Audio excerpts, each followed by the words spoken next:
The founding of the New Age movement can be traced back to the 19th century in Theosophy. This is the group that largely popularized this belief that we are heading out of the age of Pisces and into the astrological age of Aquarius, which to them will be an age of unity of humanity, an age of enlightenment, a spiritual age of consciousness, so to speak.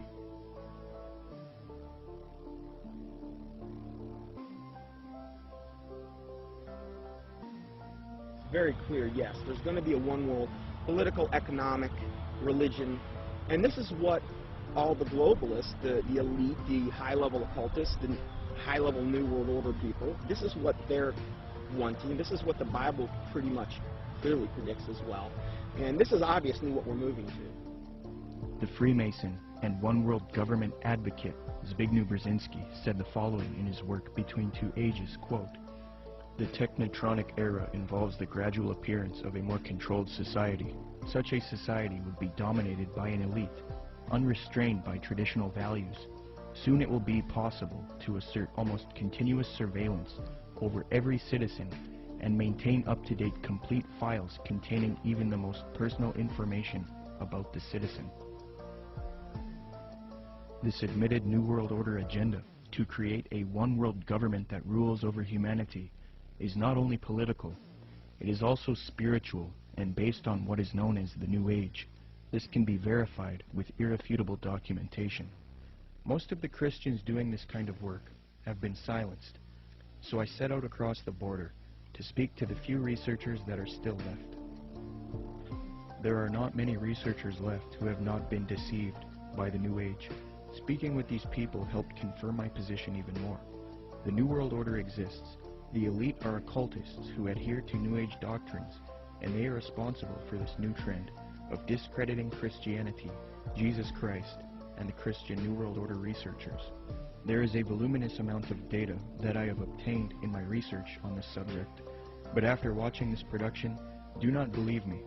Don't believe a word of what I'm saying. Do your own independent research and verify this for yourself.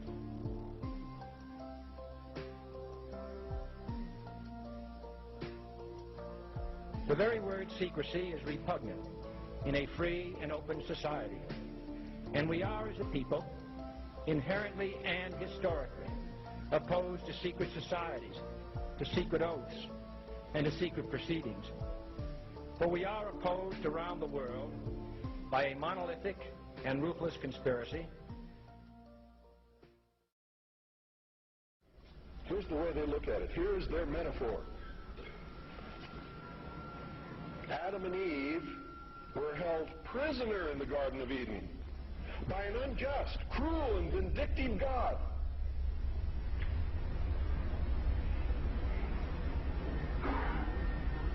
Until Lucifer, through his agent Satan, set man free from this garden by giving him the gift of intellect. Through the use of intellect, man will conquer the earth, will conquer nature, and will himself become God. It's taught in every Masonic temple in this land, every secret brotherhood, every secret society, every mystical temple, every occult organization teaches the Luciferian philosophy.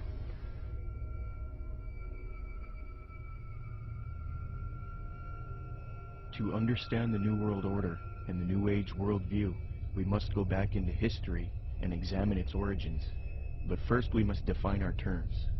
By New Age, I am speaking about a worldview that has many facets and components, such as astrological and zodiacal beliefs in the New Age concept, channeling higher powers to achieve knowledge, meditation, the belief that all is one, or forms of monism, the belief that we can attain godhood, esotericism, or in other words, reinterpreting ancient texts to find hidden meanings and unify all religious belief into one, the belief that we need a one-world system for the coming age of Aquarius.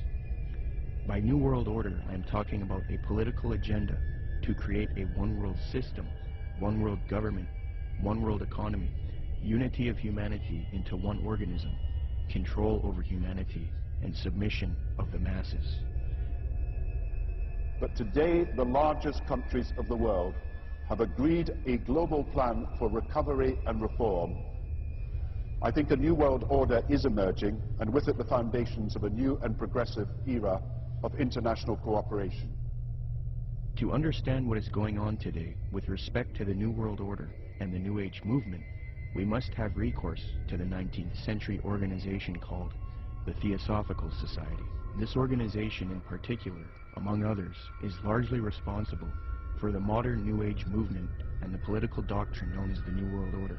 The founder of this organization was a woman named Helena Petrovna Blavatsky.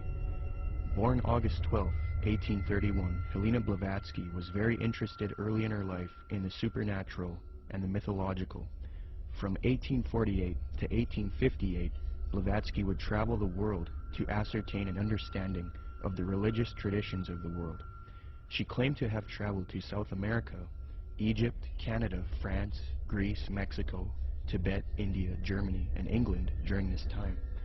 It is said that during this travel she learned many mysteries, secrets, and occult knowledge from every walk of life. With all of this new esoteric information in her mind, she moved to New York in 1873. Then in 1875, she formed an occult organization called the Theosophical Society. She founded this society with two men, Colonel Henry Steele Olcott and William Quan Judge. According to Olcott, Theosophy already had thousands of members and branches all over the world by 1885. After New York, Blavatsky and Olcott established the Theosophical headquarters in India, and the membership roster grew increasingly as time went on. Blavatsky's influence came from her writings. Her first book was entitled Isis Unveiled, published in 1877. She started a magazine in 1887 called Lucifer Magazine. Her principal work, The Secret Doctrine, was then published in 1888. She then wrote The Key to Theosophy and The Voice of Silence. These works are now famous, and contained in these writings are the doctrines that helped mold the New Age movement to what it is today. It is said that part of Blavatsky's book, The Secret Doctrine, was channeled to her through an ascended master or highly evolved being called Kuthumi, who spoke to her. Belief in these ascended masters who communicate to humanity is very crucial when studying the New Age. We will look at that doctrine later.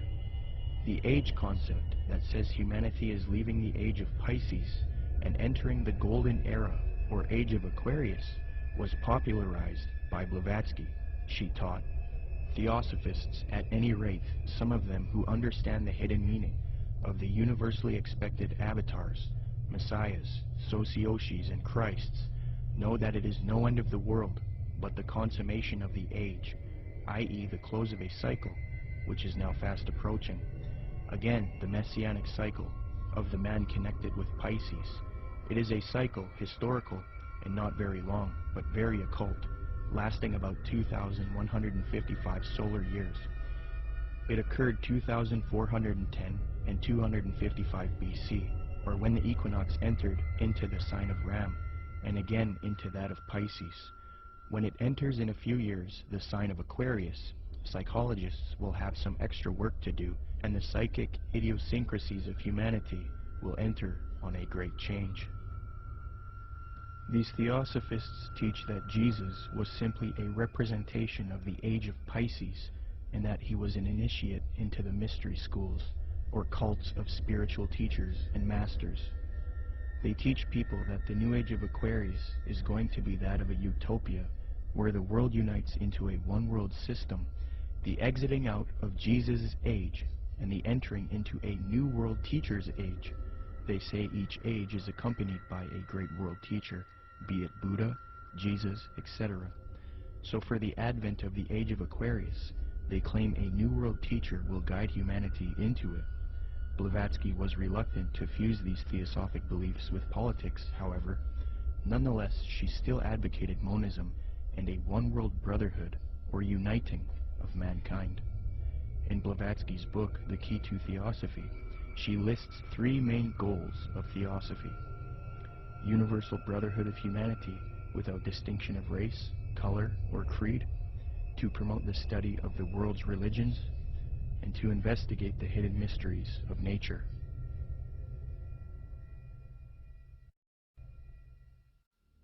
As time went on, Theosophy got very popular.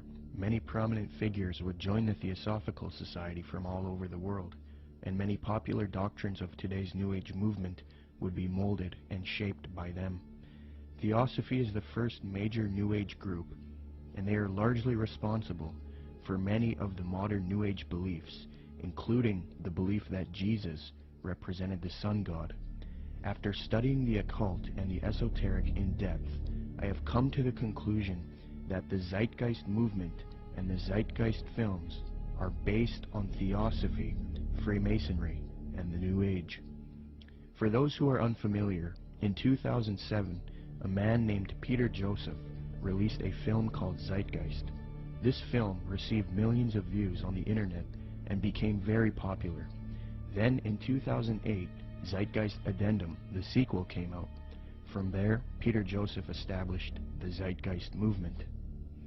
Whether Zeitgeist was a film that was intended by Peter Joseph or whoever was behind it to be what it ended up being, I don't know. But I can say that the message that's being expressed by Zeitgeist is without a doubt the most clear depiction of the mystery school ideology. And it's done in such a way to be, it's kind of what I've described as a sort of mystery schools for dummies. It's a way to get people that normally wouldn't be setting foot to any various secret societies. It's a way to indoctrinate them and get them to believe in the same sort of elitist mindset without having to go through any particular initiation. It's also usually accompanied with the idea of pride. That is that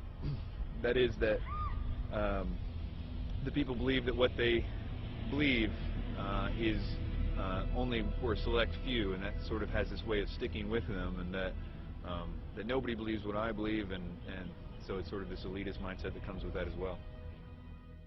The first Zeitgeist film was divided into 3 sections. The second section was about 9/11 being an inside job. The third section was about the corruption of the Federal Reserve. I have no real issue with the last 2 sections, but since the release of the first Zeitgeist film, Peter Joseph, the creator, has distanced himself from the 9/11 issue altogether.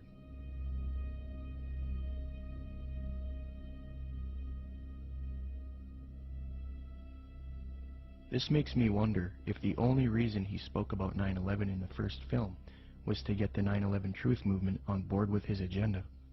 The first section of the film is what I have an issue with.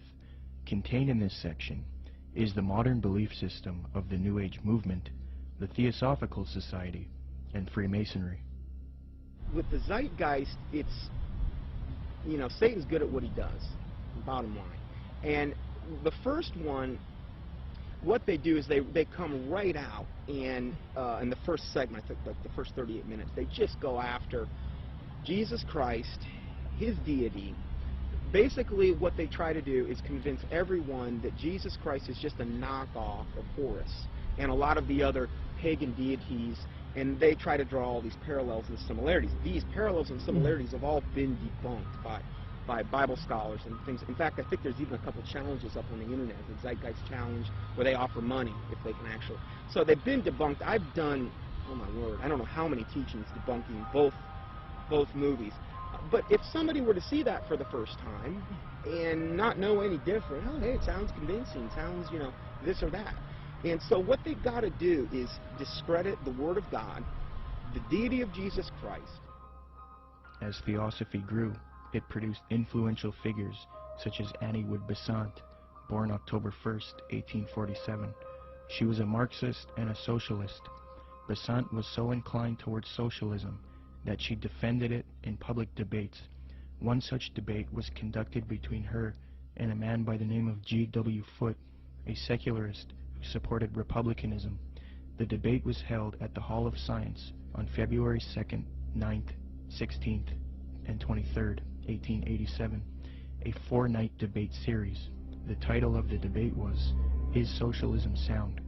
Angelique Richardson and Chris Willis from the University of London Institute for English Studies, when commenting on Besant's worldview, note, quote, "The socialist feminist Annie Besant joined the Marxist-based Social Democrat Federation, SDF, in the 1880s.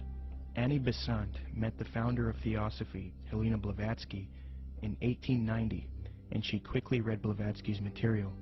Besant recorded her first acquaintance with Blavatsky. She wrote, quote, "I was standing with my hand in her firm grip and looking for the first time in this life straight into the eyes of HPB. We rose to go, and for a moment veil lifted, and two brilliant, piercing eyes met mine, and with a yearning throb in the voice, 'Oh, my dear Mrs. Besant, if you would only come with us.' I said a commonplace, polite goodbye, and turned away with some inanely courteous and evasive remark. 'Child,' she said to me long afterwards, 'your pride is terrible. You are as proud as Lucifer himself.'" Besant would get involved with the secret society known as Freemasonry. In 1902, she established the International Order of Co-Freemasonry, and then set up lodges all over the world with theosophic underpinnings. Theosophy, Freemasonry, and Marxism are all connected with the New Age movement. Besant would become president of the Theosophical Society in 1908.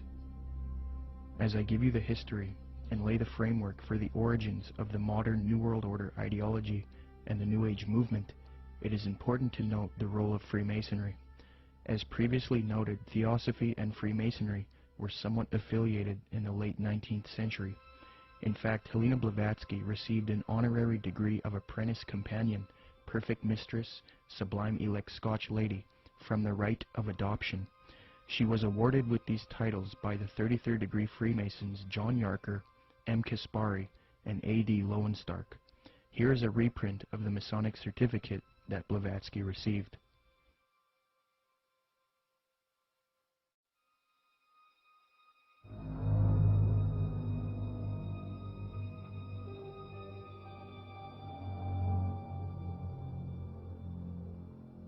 There are many different views on the origins of Freemasonry. I will present the one which I feel is the most evidenced and well documented. Modern speculative Freemasonry wasn't officially established until 1717 in London with the founding of the First Grand Lodge. Prior to that, there were Masonic lodges in the late 16th century. You first have operative Masonry involving those who would work with stone and who were part of a stone guild that built cathedrals and buildings in the Middle Ages. Around the 17th century, these operative Masons started accepting people into their craft who were not simply stoneworkers. Soon Masonry was not simply limited to stoneworkers. They then later developed into modern speculative Freemasonry of today, which involves secret handshakes, codes, symbolism, mythology, and legendary. The earliest documentation of the word Freemason is in the calendar of the Coroner's Rolls of the City of London. This is dated 1378 AD, edited by Reginald Sharp and published in 1913. Commenting on the origins of Freemasonry, Harry Carr remarks, quote, "It developed in Britain out of the building trades and fraternities, whose history goes back some 600 years in England. I do insist, however, that our present-day speculative Freemasonry is directly descended from the operative Masonry, whose beginnings we can trace back to the earliest record of organization among Masons in 1356. As far back as 1917, as modern Masonry was already 200 years old, people were recognizing the connection Freemasonry and Theosophy had. In the 1917 work, Heresies Exposed, W. Host remarks, quote, "Freemasonry viewed doctrinally is Theosophy." With respect to the previously mentioned Zeitgeist films and the Zeitgeist movement, I will demonstrate that after a thorough study into these teachings of Theosophy and Freemasonry, it becomes quite clear that this film and movement, which has captivated so many truth seekers, is nothing more than the externalization of Theosophy, Freemasonry, and the New Age to the public. This is important because if it turns out that Zeitgeist is leading people into Theosophical and Freemasonic ideologies, it means that rather than standing against the New World Order One World Government agenda, like the anti-New World Order movement is supposed to be doing, truth seekers are actually associating themselves with ideologies and organizations that are connected to the New World Order, which I will also demonstrate. I will now qualify this hypothesis since I have laid the foundation for Theosophy and Freemasonry. Theosophists and Freemasons, as part of their esoteric doctrine, taught that Jesus was the sun god, the S-U-N, in the sky, and that he was based on the age of Pisces within the zodiac. The Marxist Theosophist Annie Besant taught her students, quote, "Then the sun retrograded into Pisces at the time of the birth of Jesus Christ, the Pisces influence being shown by cures performed by stepping into pools of water, Christ choosing his first apostles from fishermen," unquote. Similarly, the founder of Theosophy, Helena Blavatsky, taught, quote, "Ichthus, a fish. Some of his early disciples were fishermen. Pisces, a conventional shape for the fish," unquote. The notorious Freemason Manly Palmer Hall taught, quote, "During the age of Pisces, the fish was the symbol of divinity, and the sun god fed the multitude with 2 small fishes." In another context, Blavatsky reinforces Theosophy's belief about Jesus, quote, "For the salvation of the world, this was the sun, shorn of his golden rays, and crowned with blackened ones, symbolizing this loss as the thorns. Jesus and even Apollonius of Tyana were but epitomizers of the history of the sun." These doctrines are very sacred to Theosophists and Freemasons. The first section of the first film, Zeitgeist, externalizes these same Theosophic and Freemasonic beliefs, fringe views that historians and scholars dismiss. Zeitgeist repeats, quote, "Jesus is the Son of God. Now Jesus is the figure who ushers in the age following Aries, the age of Pisces," unquote.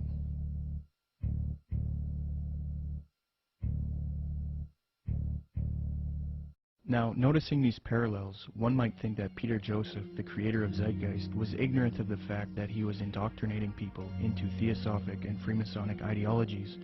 However, Zeitgeist is not only spreading these doctrines of Theosophy and Freemasonry, but Zeitgeist also associates itself with prominent Theosophists, Freemasons, New Agers, and occultists in their own transcript for the film, leaving little debate as to the connection it has to these groups.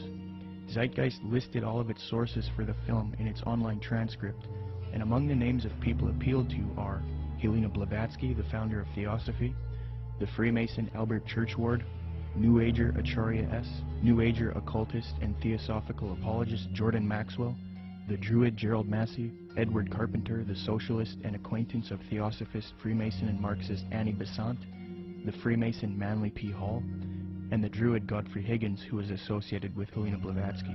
The fact that Zeitgeist chooses to associate itself with these prominent Freemasons, Theosophists, New Agers, and occultists shows us why the truth movement should avoid them. It is a well-known fact that these same esoteric organizations have openly stated that they wish to indoctrinate the public with their esoteric religious ideas and externalize their views to humanity, eventually resulting in a new world order for the age of Aquarius, which they all await with anticipation. Let me qualify this. As Theosophy grew, it produced another prominent woman named Alice Bailey, born June 6, 1880. She is one of the most influential Theosophists, and it was her who was responsible for convincing New Agers that humanity needs to make a one-world government and one-world religion for the age of Aquarius.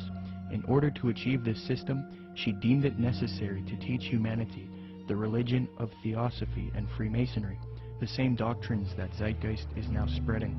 Speaking on the spiritual war between esotericists and people who refuse to accept the New Age, she says, quote, "It will be fought largely with mental weapons and in the world of thought. It will involve also the emotional realm from the standpoint of idealistic fanaticism. This inherent fanaticism will fight against the appearance of the coming world religion and the spread of esotericism. It must not be forgotten that only those souls who are on the probationary path or the path of discipleship will form the nucleus of the coming world religion. There is no question, therefore, that the work to be done in familiarizing the general public with the nature of the mysteries is of paramount importance at this time.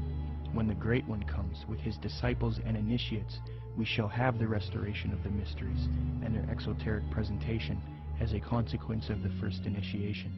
Alice Bailey also reveals that Freemasonry is meant to produce advanced occultists and is in accord with the theosophical goals.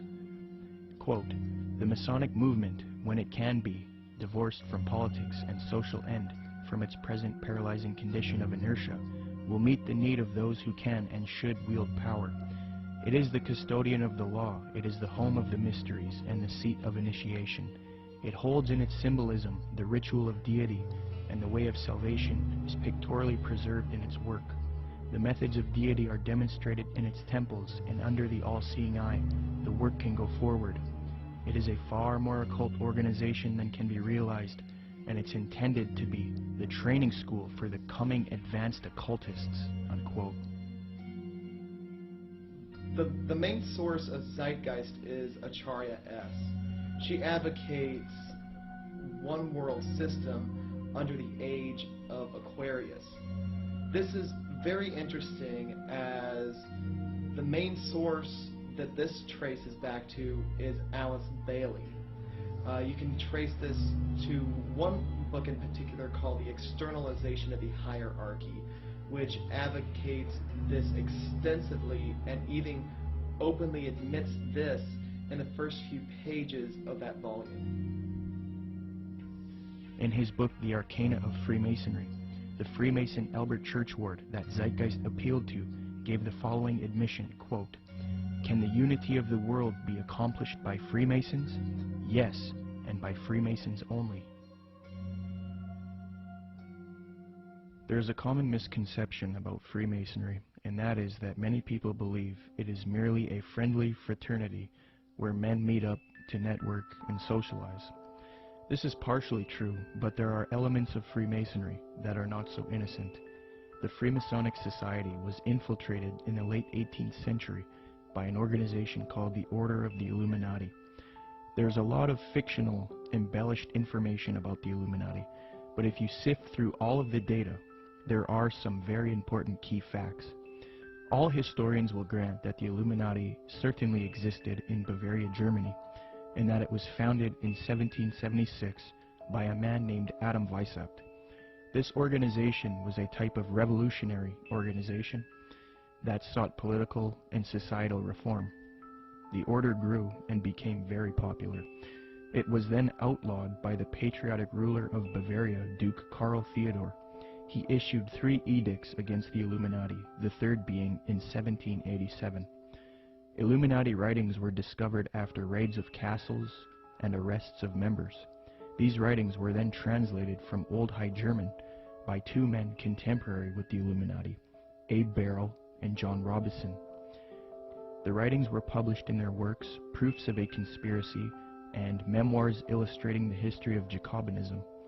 The writings revealed that the Illuminati wanted a one-world system ruled by them, the overthrow of religion, and the infiltration of Freemasonry to achieve this so that they could operate under another name and occupation.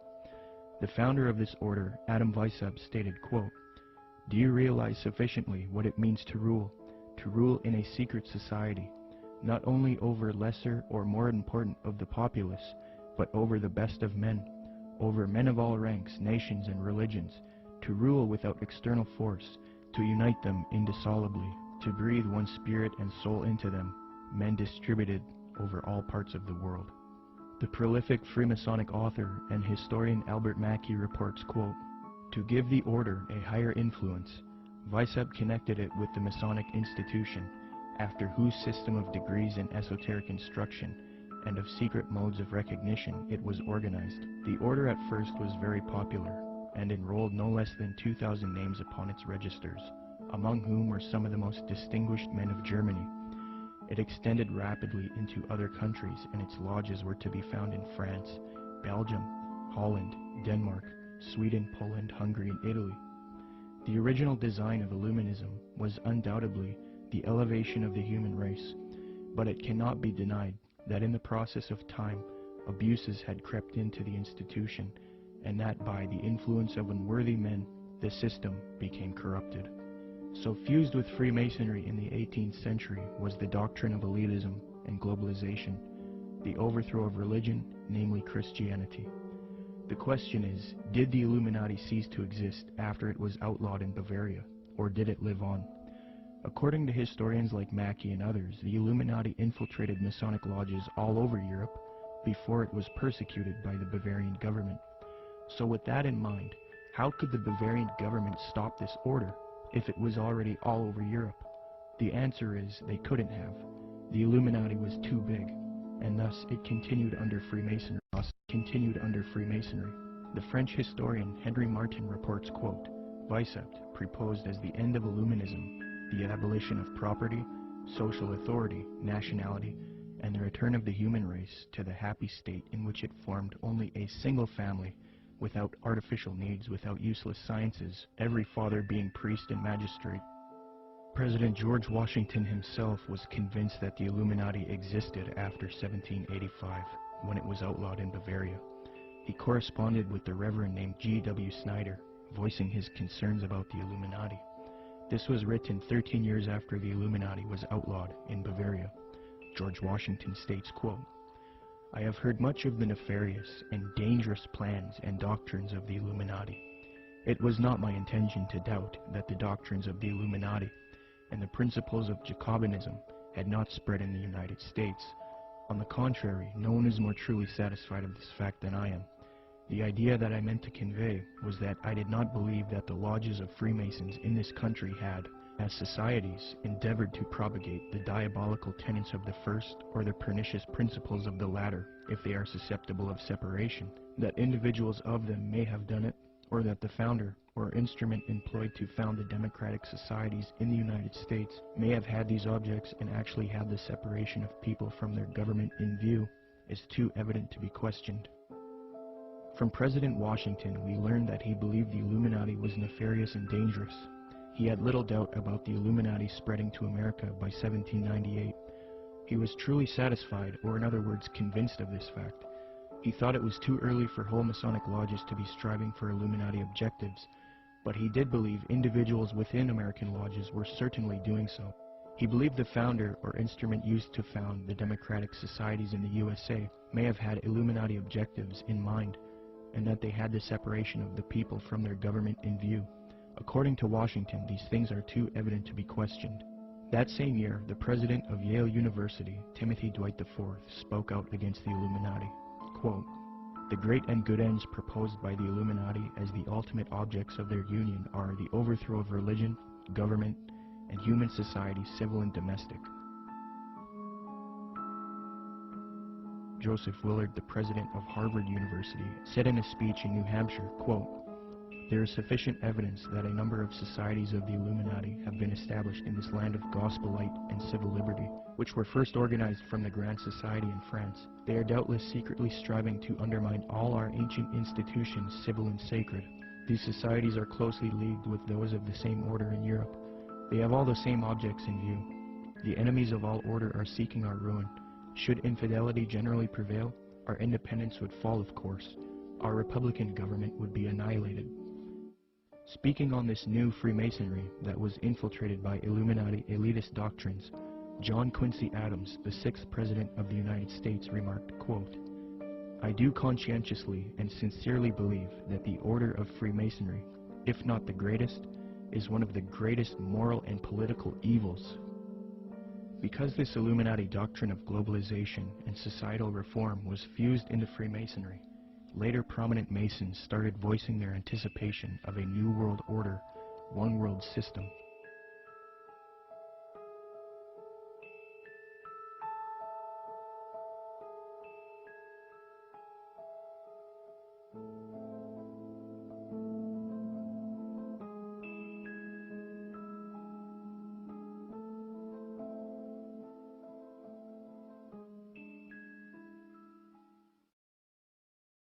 Freemasonry is just one of many ways to get people into the occult. But even more than that, it's able to get them into a really sort of packaged way to produce people that can be used in a more mechanical way in the system. That is, that they can be put into places of power to turn a lot of the gears and things like that. Let me demonstrate that the high levels of Freemasonry and Theosophy are now simultaneously striving for a new world order, one world religion. Their dogma is that for the upcoming age of Aquarius, humanity needs to unite into a one world government or new world order. The former Supreme Grand Master of the Fraternity of the Rosy Cross, or FRC, Reuben Swinburne Plimer, wrote in his work Ancient Mystic Oriental Freemasonry, quote, "Mystic Masonry is not only the key to the religion taught to all men in all ages from the very beginning of conscious life up to the present, but it holds the keys to these religious and is, in fact, the very repository of religion itself. It has for its object the uniting of mankind into a universal brotherhood." The 19th and 20th century Freemason and Rosicrucian Arthur Edward Waite admitted that secret societies he was involved with control political, scientific, and religious affairs. Waite believed that these societies always existed in every nation and are connected to modern societies, which I believe can be disputed. But nonetheless, he stated the following in his work, The Real History of the Rosicrucians, quote, "Beneath the broad tide of human history, there flow the stealthy undercurrents of the secret societies, which frequently determine in the depths the changes that take place upon the surface. These societies have existed in all ages and among all nations, and tradition has invariably ascribed to them the possession of important knowledge in the religious, scientific, or political order according to the various character of their pretensions," unquote. The official Freemasonic Scottish Rite magazine, entitled The New Age Magazine, admits that it is for a New World Order, New World Religion, and New Age, quote, "Great God our King has chosen the great American public schools to pave the way for the new race, the new religion, and the new civilization that is taking place in America. Any mother, father, or guardian who is responsible for the taking away of the freedom of mind, freedom of will, or freedom of spirit is the lowest criminal on earth, because they take away from that child the God-given right to become part of God's great plan in America for the dawn of the new age of the world." 33rd degree Freemason Manly Palmer Hall advocated world government, quote, "The new Atlantis sets forth an ideal government of the earth. It foretells that day when in the midst of men there shall rise up a vast institution composed of the philosophic elect, an order of illumined men band together for the purpose of investigating the laws of life and the mysteries of the universe. The age of boundaries is closing, and we are approaching a nobler era when nations shall be no more, when the lines of race and caste shall be wiped out, when the whole earth shall be under one order, one government, one administrative body," unquote. Alice Bailey, the prominent theosophist, stated, quote, "The new era is coming. The new ideals, the new civilization, the new modes of life, of education, of religious presentation, and of government are slowly precipitating, and nothing can stop them." N. Sri Ram, a prominent theosophist and New World Order advocate, stated, quote, "Let us first consider the restoration of the mysteries. It is well known among members of the co-Masonic movement that its work has been faithfully continued up to the present, and that its number of lodges has steadily increased. I imagine that at such an auspicious time, when the inner and outer worlds will have come much nearer together, some of the great leaders of the hierarchy might take part in the outer work of reconstruction, and will then become the recognized leaders of the new world government," unquote.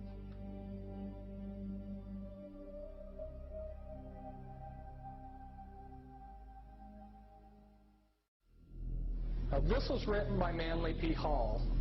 Manly P. Hall was both a Grand Master within Freemasonry, and he was a Grand Master in the Illuminati. And he says, "All of sincere heart will find consolation in the conviction that powers beyond and above human corruption continue to administer the destiny of the globe.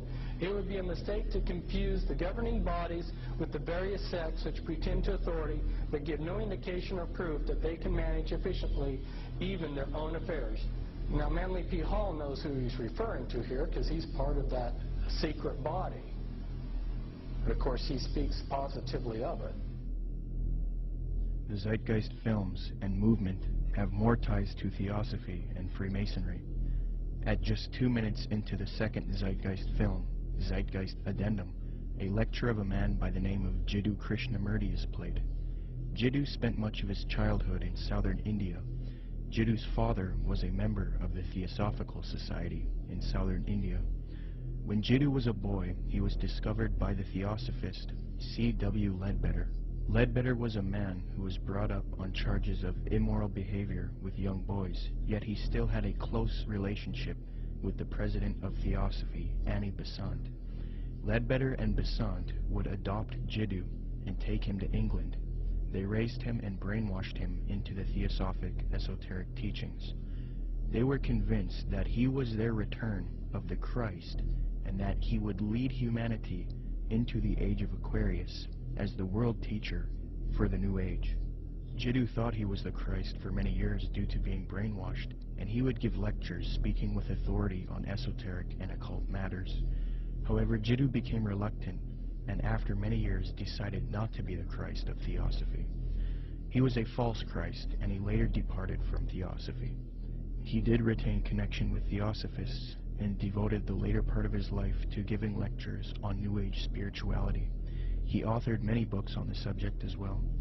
The fact that Zeitgeist would include this man in their film, knowing his deep connection with Theosophy, should demonstrate to everyone the New Age esoteric nature of the Zeitgeist films and movement. One of the main claims of Zeitgeist is that the gospel story of Jesus is derived from the stories of previous pagan gods. They attempt to draw parallels between Jesus and these other gods to try to show that the story of Jesus is just a copycat story. Subsequently, these claims have all been debunked by scholars and historians. Zeitgeist appealed to Acharya S. for this theory. These claims can be found in her book, The Christ Conspiracy. Interestingly, it was the founder of Theosophy, Helena Blavatsky, and the Marxist theosophist Annie Besant who popularized these types of arguments and inserted them into the New Age movement. The emphasis is removing uniqueness from Jesus Christ and Christianity, because to the New Ager, humanity is leaving Jesus' age of Pisces, which they believe is now evil. According to them, many people are still stuck believing in Christianity, holding the world back from their new spirituality. So what better way to fix this problem than to discredit the avatar of the previous Piscean age, Jesus Christ? They will even go as far as to say Jesus never existed in order to lead people away from Christianity. Thus the masses are now on board with the new Aquarian world order. Even modern New Agers around today will utilize this deception. New Age spokesman and disciple of Alice Bailey and Theosophy, Benjamin Creme, states, quote, "The 5 major initiations which take one to liberation have their symbolic enactment in the life of Jesus. That is what the gospel story is really about. It is a very ancient story and has been presented to mankind again and again in different forms long before the time of Jesus," unquote. When one compares Acharya S.'s book, The Christ Conspiracy, to Helena Blavatsky's book, Isis Unveiled Volume 2, it becomes quite clear where Acharya got much of her material. For extensive rebuttals to this copycat thesis, see the following books, videos, and articles. The 3 things that Zeitgeist adopts from Theosophy and Freemasonry with respect to theology are 1. The belief that the story of Jesus was copied from other religions. 2. That Jesus is a representation of the sun. And 3. That Jesus ushered in the age of Pisces. It makes sense why Theosophists would spread these views, because they want a world system for the age of Aquarius, and in discrediting Christianity and connecting Jesus to astrology, they can get apostate Christians on board. But why then does Zeitgeist spread this propaganda? Interestingly, the creator of Zeitgeist, Peter Joseph, has wanted a world system or utopia paradise on earth since the release of the first Zeitgeist film. And as far as the spiritual aspect of life, you know, we're all pure spirituality. Of course there's something outside of understanding, because we're just a fragment inside this larger whole. I end Zeitgeist with a very positive note. We're talking about the consciousness, the whole consciousness, because you can scientifically orient yourself and even more importantly, spiritually orient yourself into a collective consciousness to realize that we're all one organism. And the moment people stop dividing themselves up and generating religious division, political division, the moment people stop fighting amongst themselves is the moment paradise will dawn. Similarly, Zeitgeist's main source, Acharya S., has advocated the New Age of Aquarius that the elitist Theosophists and Freemasons await in her 1999 work, The Christ Conspiracy, quote, "But the future is now, and the maneuvers are being unveiled.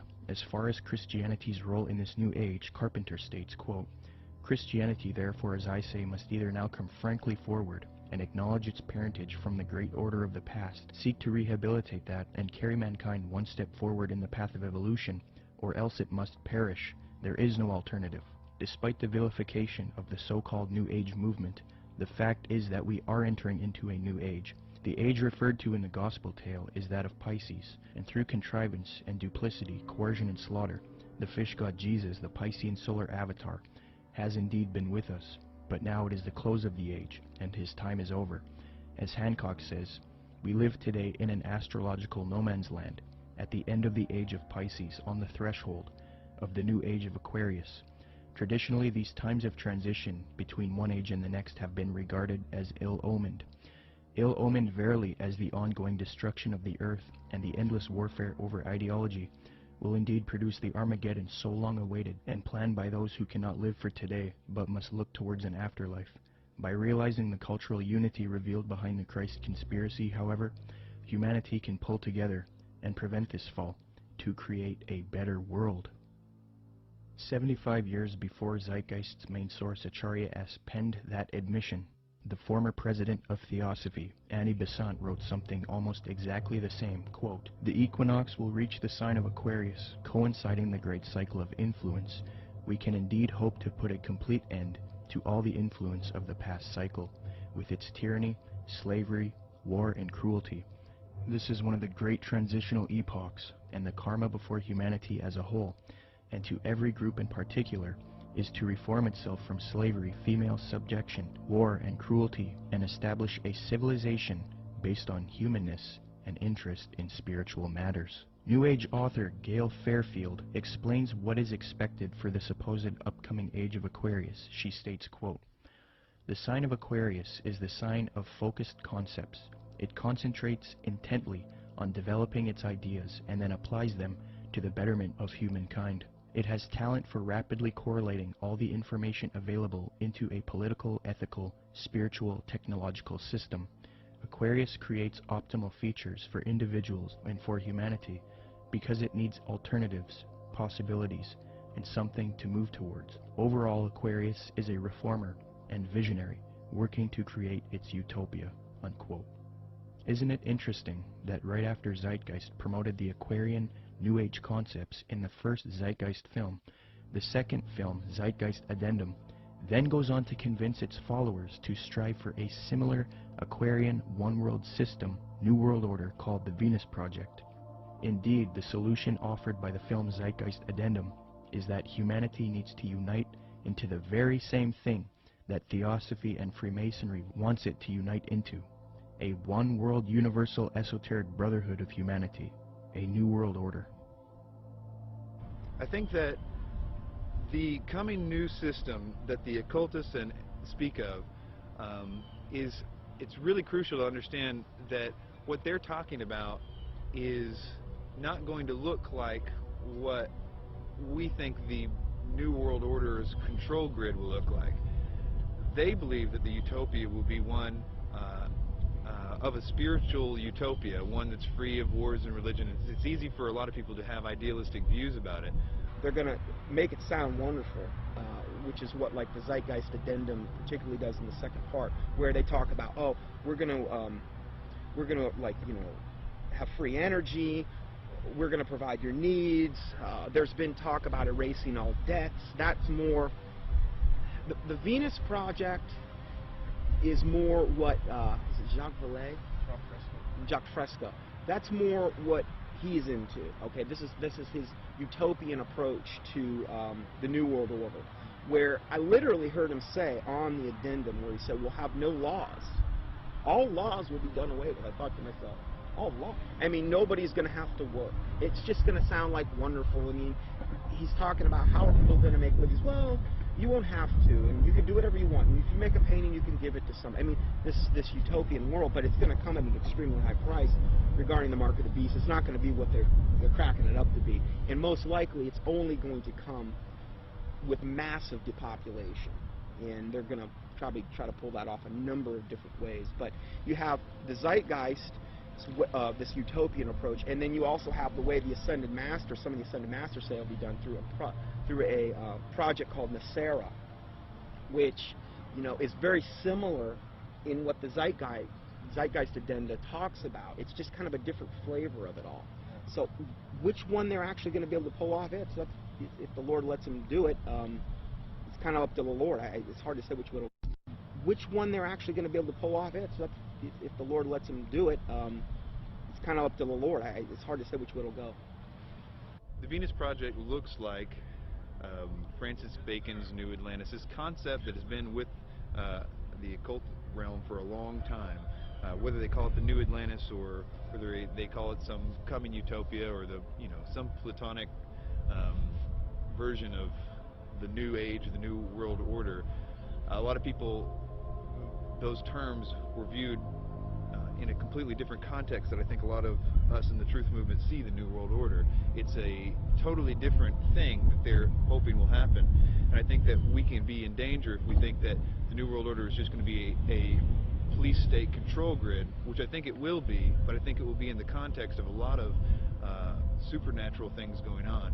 So it's going to look like the old world order is gone, and in doing so, it's going to be exactly what those like Francis Bacon and all the others have mentioned. This New World Order is going to be proposed to look just like the Venus Project, but I can tell you that won't be the case for very long. It might be right at the beginning, but not as it goes on. According to the New Agers, Theosophists, as well as many elitists and Freemasons, there exists a group of highly evolved men and women called the Masters of Wisdom. These powerful groups claim that Buddha, Krishna, Muhammad, and Jesus were all masters of wisdom, and that a being named Maitreya is the leader of these beings, who in turn is subject to the true leader, Sanat Kumara.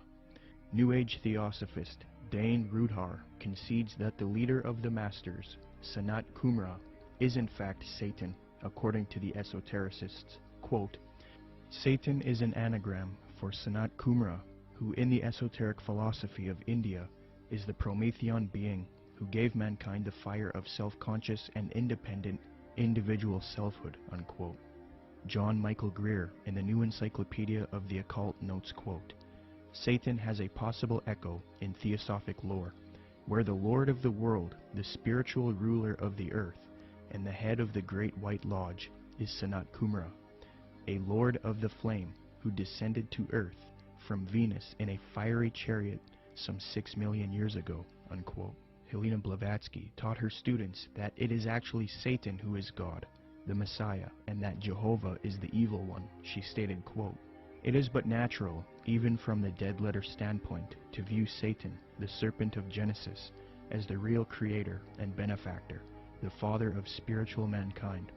For it is he who was the harborer of light, bright radiant Lucifer, who opened the eyes of the automation created by Jehovah, as alleged, and he who was the first to whisper, In the day ye eat thereof, ye shall be as Elohim, knowing good and evil, can only be regarded in the light of a Savior, an adversary to Jehovah, the personating Spirit. He still remains in esoteric truth, the ever-loving messenger, the angel, the seraphim and cherubim, who both knew well and loved still more, and who conferred on us spiritual instead of physical immortality. The Theosophist H. Alexander Fusel seeks to deify Satan. Quote, Satan, then, was originally a divine being destined to carry light and life to the netherworlds.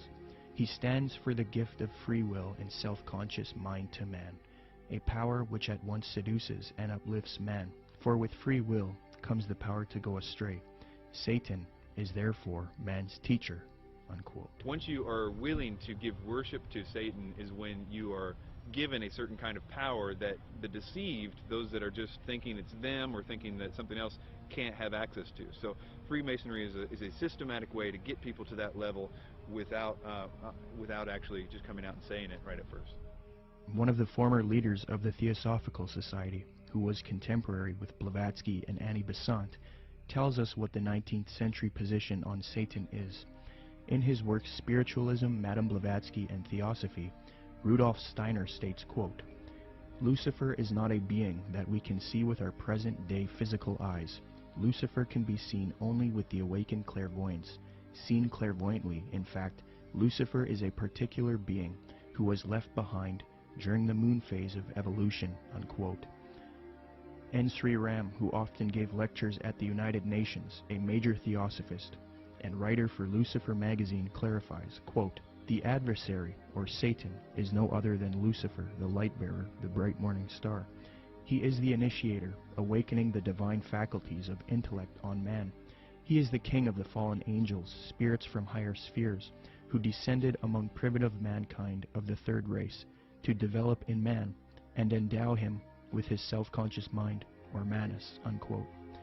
Theosophy teaches that Satan or Lucifer is actually a divine being who saves humankind and brings him consciousness. Many modern influential New Agers who are deceived by Theosophy repeat the same theme.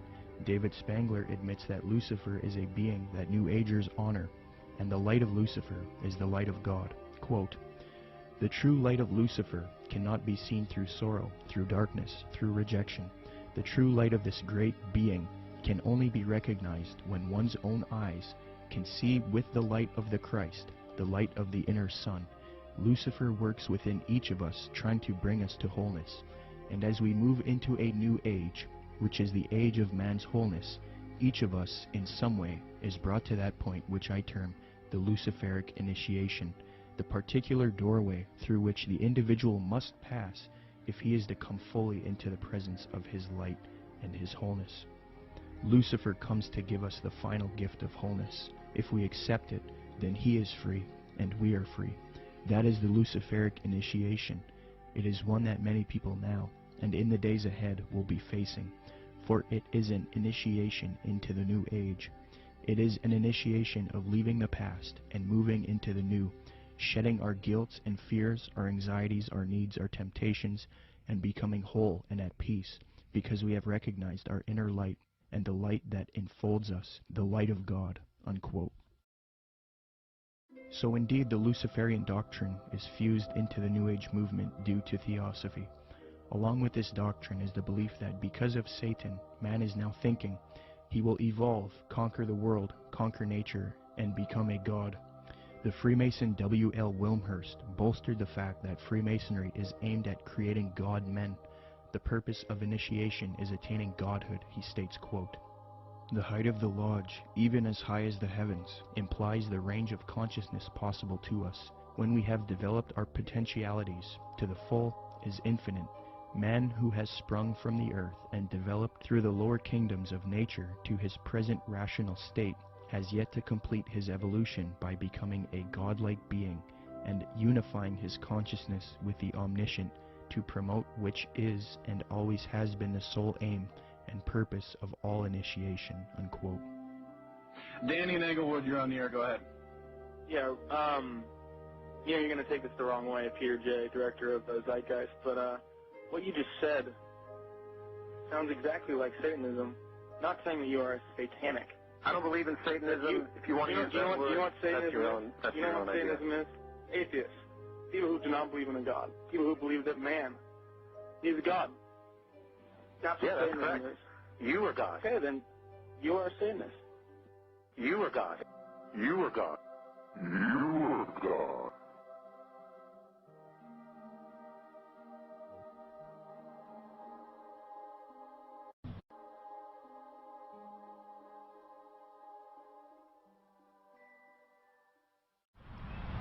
Okay, can you tell us about Benjamin Creme, Maitreya, and the Ascended Masters? Okay, well, Benjamin Creme was born in 1922, and in 1959 he was contacted by one of the masters, Ascended Masters. They don't really get real specific who actually contacted him first, but what they did is asked him if he wanted to participate in this coming, where he would actually talk about and be kind of like the John the Baptist for becoming Maitreya, as they called him. And he accepted, and in 1975 he started Share International, which is kind of like the mouthpiece for who they call Lord Maitreya. And in 1977, Maitreya actually made, according to them, his physical appearance, where he came from the Himalayas, and supposedly he occupied a body, came in on a plane from the Himalayas, and they even used that whole thing about him coming from the Himalayas in 1977 to say that this fulfills the Bible scriptures where it said he will come in the clouds, which is such a joke. But so Maitreya has really been, or Benjamin Creme has really been, like, again, the kind of like the false version of John the Baptist for Maitreya ever since, really. He's went around, lectured. He lectures at different various occult groups. He lectures at Masonic halls and these types of things, places where he feels comfortable at. And he's been trying to herald in Maitreya for a long time. They've made many predictions where, you know, they said, okay, he's most likely going to appear within this time frame, and most of the time they've just got everything wrong. So they'll say, well, he could appear any moment, but we don't really know when. The New Age religion, folks, is going to have a worldwide leader, a charismatic political and religious leader that they call Lord Maitreya. At least so far that's who they call him, or that's what they call him. This individual, as far as I know, has not made his public appearance yet, but the New Agers claim that he is on the earth at the present time. They claim that he came to live with the Asian community in East London, England, in July 1977 by descending from his ancient retreat in the Himalaya mountains along the border of India and Tibet. They further believe that his imminent emergence into full public view is assured. They also claim that this individual is the one that the Christians call Christ, the Jews call the Messiah, the Buddhists call the fifth Buddha, the Hindus call Krishna, and the Muslims call the Imam Mahdi. In other words, all of the major religions of the world are awaiting the arrival of this one individual. And they say that he is on the earth now, patiently waiting for the appointed time to reveal his existence to the peoples of the world. They say that he will apparently assume the leadership of all of these religions, and when he does, he will create a one-world religion. The New Agers have written that in the esoteric tradition, previously defined as being intended for or understood by only a chosen few as an inner group of disciples or initiates, in other words, the esoteric means hidden. They claim that the word Christ is not the name of an individual, but the name of an office or function within the spiritual hierarchy of masters. They claim that the masters are a group of perfected men who have guided human evolution from behind the scenes for centuries, and they believe that this Lord Maitreya is that Christ. Now, Manly P. Hall has written of this individual by identifying him as, quote, the way, the truth, and the life, which coming to every life redeems all who accept it, unquote. Since Jiddu Krishnamurti, featured in Zeitgeist Addendum, failed as the world teacher responsible for ushering in the Age of Aquarius one-world system, Theosophists, Freemasons, and occultists have been waiting for their world teacher since then. Well, on January 9, 1959, a student of Alice Bailey and Blavatsky, who was already familiar with the doctrine of the Ascended Masters, Benjamin Creme, would come into contact with powerful forces who would appoint him to introduce Maitreya, the world teacher, to humanity. Creme's first experience is as follows. On January 3, 1959, Creme became possessed by an energy, and a message from an outside force said to him, "Go to Blackfriars Bridge, south side, Blackheath side, on January 9th, 9:30 p.m. So on January 9th, 1959, Benjamin Creme followed these instructions and crossed Blackfriars Bridge in London, walking to the south side. There was no one about. It was deserted. There was a car waiting at the far end of the bridge. He walked beside the car and looked inside of it. There were some people in it who he did not know, but one of them was a man who told him he had been receiving messages from the Ascended Masters. From there, Creme started receiving messages again from this force, who he now believed were these Ascended Masters that Theosophy invented. This entity told Creme to pull out his tape recorder. It began giving Creme long dictations, which he repeated into the tape recorder. The entity said, "Now our master Maitreya himself has something important to tell you." Krem then claimed to be overshadowed by Maitreya, this leader of the Ascended Masters. In a sense, he was possessed by Maitreya. Krem claims that the experience was that of total identification with everything and everybody in the world, a kind of universal experience such as he had never felt. He was filled with a foreign tremendous energy.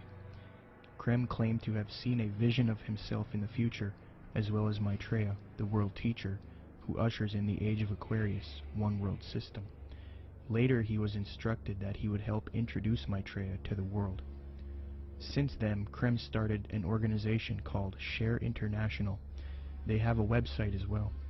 It is aimed at promoting Maitreya and the teachings of Theosophy and the New Age. Krem admitted that he was influenced by Helena Blavatsky and Alice Bailey. Quote, "To many today, this awareness includes the recognition of higher states of consciousness attained by those who make up the emerging spiritual kingdom, the masters and initiates of the world. Their existence was first revealed in modern time by H.P. Blavatsky, co-founder of the Theosophical Society, as long ago as 1875. A more detailed communication about the masters and their work was given by Alice A. Bailey between 1919 and 1949.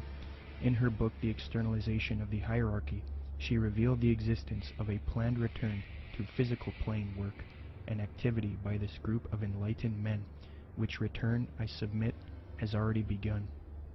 I think that what Blavatsky wrote down, even by her own admission, was not written by an ascended master, and I don't think that ascended masters exist. She was being deceived. Regardless of what we think, we have to at least believe her and the others involved in the high levels of the Theosophic movement, that what they got, the core levels, their secret doctrine, was given to them by off-world entities.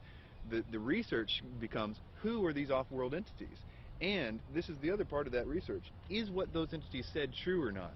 I understand that it's very poetic. It's very easy and seductive to believe, because when you read some of her stuff or some of the other stuff that's written directly from demonic entities, it's extremely seductive. We must understand that these beings are thousands of years older than us, and they're very smart. We're no match for them. The smartest of us are no match for the intellect of them, but their desire is to deceive us. So we are outmatched in this regard. So that's why it's seductive when we read it. The most current thing that they're doing right now has been since last December, this supposed star sign, which is really, again, they just try to knock off from the Bible as much as they possibly can. This is like a knockoff of the Star of Bethlehem in the Bible. And in that, they're saying that there's going to be these, what they call star-like luminaries in the sky. 4 of them that are in different quadrants of the earth.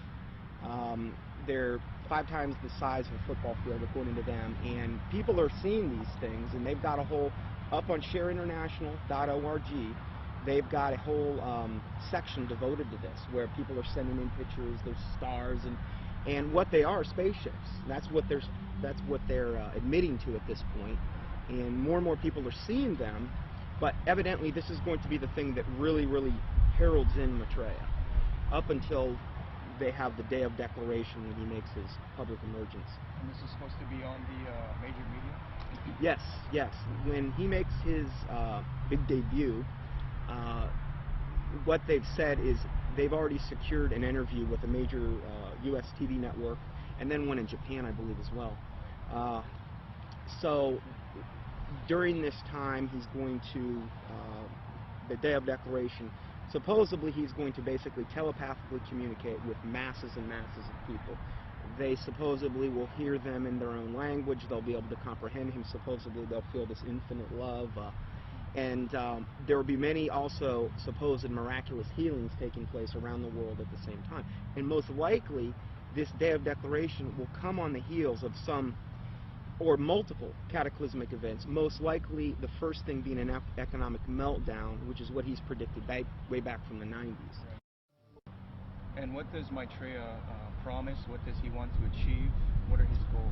Well, you know, if you look at the word Share International, which is the name of the site, you know, if you read what he says, he wants the world resource sharing of the world. He doesn't want there to be any, supposedly, any inequalities of the world. You know, you look at what he says that he is. He says that he is the Christ that the Christians are expecting, the Messiah the Jews are expecting, the fifth Buddha the Buddhists are expecting, Krishna the Hindus are expecting, and Imam Mahdi that the Muslims. So he's kind of everything rolled up into one. He's like the total package. He's going to give and be able to unite and put all of the various and different religious systems, the major religious systems, all on the same page. And the Bible says that when the Antichrist comes, he's going to come with all lying power, signs, and wonders. And he's going to deceive the whole world by which the miracles that he's going to do. So he's taking credit for every single miracle that's going on right now, whether it's a Marian apparition, which would be, to him, the ascended master Mary, because he's got a whole band of masters that he's going to be coming with. And so he's taking credit for everything. Every miracle that you're seeing going on in the world right now, whether it's a Catholic miracle, whether it's some type of energizing of water, whether it's some bleeding statue, whether it's, you know, some Hindu miracle, crosses of light, they've seen those in various churches. He's taking credit for all of that. And I think what we're going to see and what he says we're going to see, in fact, I just read this in their last report, Benjamin Kremitz said also with the UFO sightings, he says they're going to increase up until the time when he makes his emergence. And he's going to come on the scene. He's going to be able to explain all of this and try to put everybody on the same page. My personal belief is